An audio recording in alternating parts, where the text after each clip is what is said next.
يا أهلا يا ولاد يا حلوين.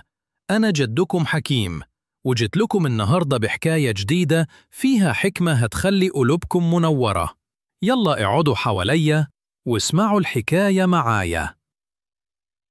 في يوم من الأيام كان فيه ولد اسمه آدم في مدرسة جميلة، ولد مؤدب وشاطر. بس في الفترة الأخيرة ماما كانت ملاحظة إنه آدم راجع من المدرسة زعلان وساكت، وكل ما تسأله: مالك يا آدم؟ حصل حاجة؟ يقولها: لا يا ماما، كله تمام. لكن الحقيقة إنه آدم كان متضايق جدا. كان فيه ولد في المدرسة اسمه كريم بيضايقه كل يوم، وياخد أدواته من غير إذن، وأحيانا يضحك عليه قدام أصحابه.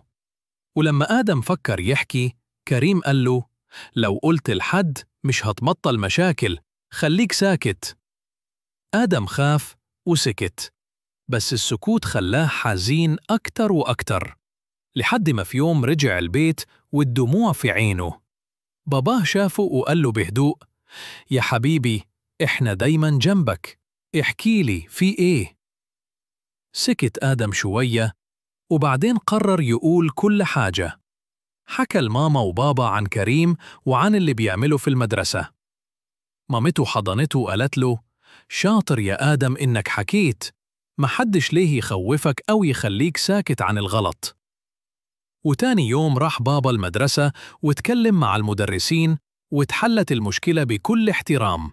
كريم اعتذر، وآدم رجع مبسوط وحس بالأمان لأنه عرف إن الحقيقة عمرها ما تزعل ماما وبابا، بالعكس بتخليهم يعرفوا يساعدوه. وخلصت حكايتنا يا ولاد. لو عجبتكم القصة ما تنسوش تعملوا لايك للفيديو وتشتركوا في القناة عشان تتابعوا كل الحكايات الجديدة.